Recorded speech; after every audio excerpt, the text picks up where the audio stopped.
in 1950s and 60s, girl was still discriminated against when education issue is taken into consideration. That is right before we get our Independence Day, 50 and then 1960. Because you know what, at that time, the parent, this is what we call it, the same cliche of the Malay.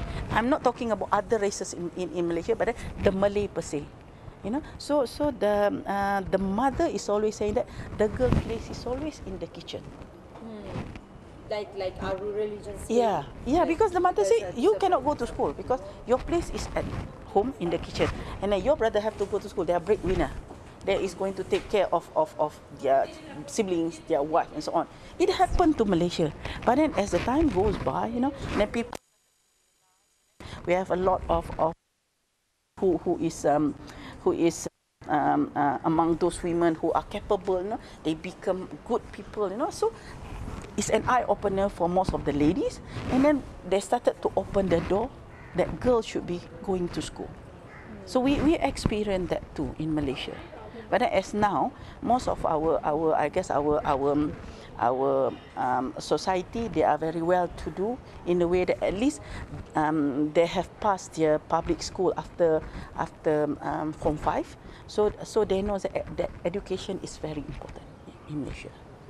Zaleha, yesterday there was a question put up by the audience that who is responsible for the situation, this grim situation in Pakistan, and the history you have mentioned over here. So what is your viewpoint? Isn't it the parent is the main key stakeholder and the duty bearer, and then the government for the education of a child? Okay, I believe that yes, the first people that should realize that education is important is the parent. This is where it started at home. The mother should know that no matter what happened, the children should get an education, no matter whether they are boys or girls, you know. So it should be instilled when they are small, you know. And then their responsibility is the moment they know that the age arrive for them to send to school, the parents should, you know, do that, you know. Then only we come to our Ministry of Education, our district level, we have the state level, and then our Ministry of Education per se. And what responsibility Islam as a religion puts on the parent in reference to education of a child? Okay. As being the Islam, we know that it is something that embedded in us already. When I was born, my mother used to tell me, the moment you should go to school, you should go to school, you should get education, you know. Then when you become a mother, you have to say that to your children also, that education is important.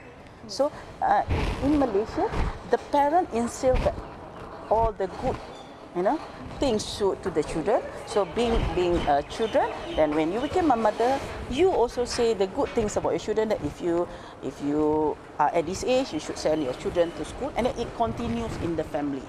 And then beside that, I feel that our government play an important role.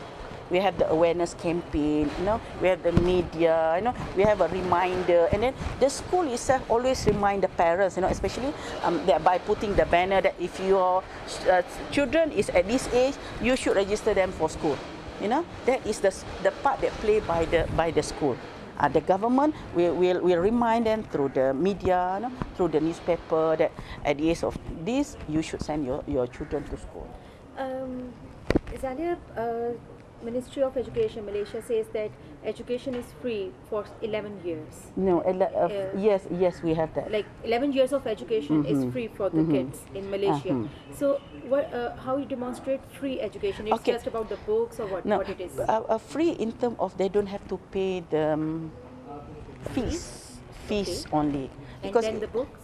The books, they get the books, the uniform. Uniform we don't give to our children unless they are unless they are poverty line. Yeah, so we get that. Free, it means that they don't have to pay for their school fees. Okay. But then they have to pay also at the same time. They also have to pay. For example, we have the teacher PTA, Parents Teacher Association, because they don't have fund too, so they have to pay for that.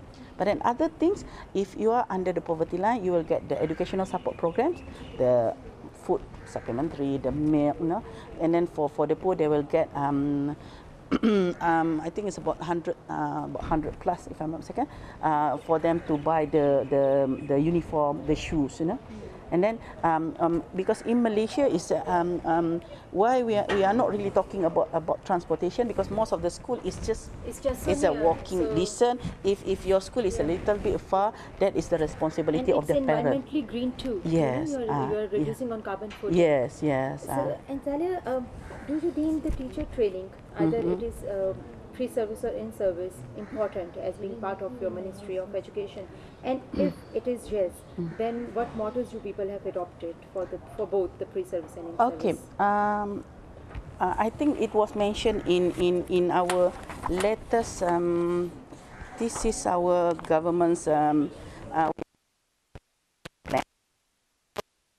Government is looking at education as something important. So the government also is talking about our teachers. To have our better students, so we should have a better teachers, you see.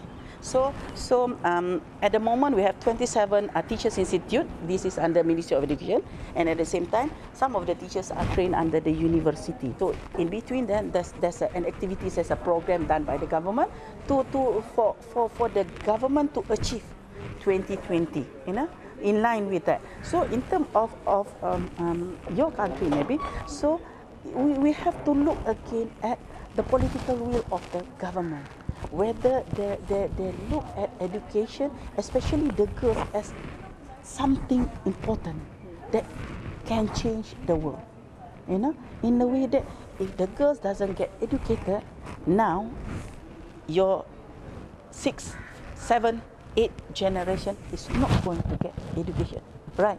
Because if my parents say I'm not going to school, so I'll be telling my children, especially girls, you cannot go to school. So your children will tell your great grandchildren, you don't have to go to school.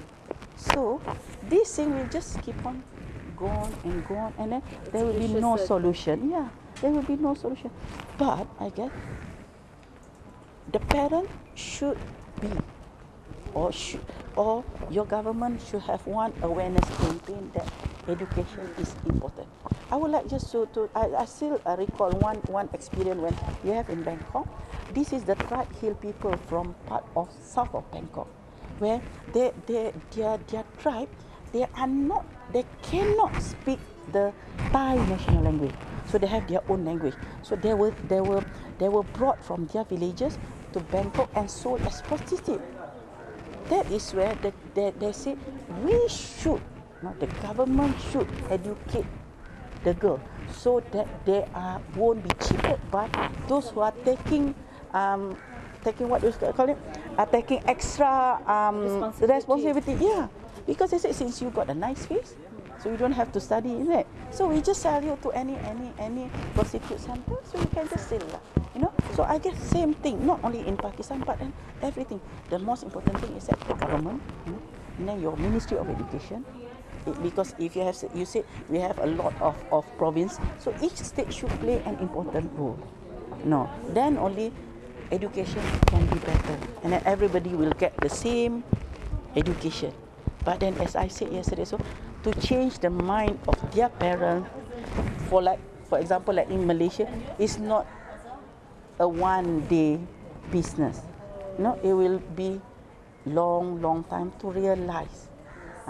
Because I realize that if their parents is not educated, their children won't be educated. But then maybe based on the Malaysian experience, that when my mother was educated, no, at least she went to school, so she knows that the importance of the school. Then she sent the children. And then I would like to have just an additional. In Malaysia, we have our indigenous people. We call it orang asli. So their parents also is not educated. But what our government did was we offer to father and mother who would like to learn to read and write, so come to school and study. You know, in Malaysia we have that program. Yeah. So we call it Kedak. No, it's a class for adult literacy. So it helped because when we have our education, AFA week last 2 years. So one of the parents said last 2 years, I'm not educated, so I don't know what is my children doing. But then ever since I come to class, I know how to read. I can help my children. I can help my son to do homework at home. So this is just for you. You can have everything I've put in. So this is the Malaysian report. It's a little bit updated data. I'm really happy, like being a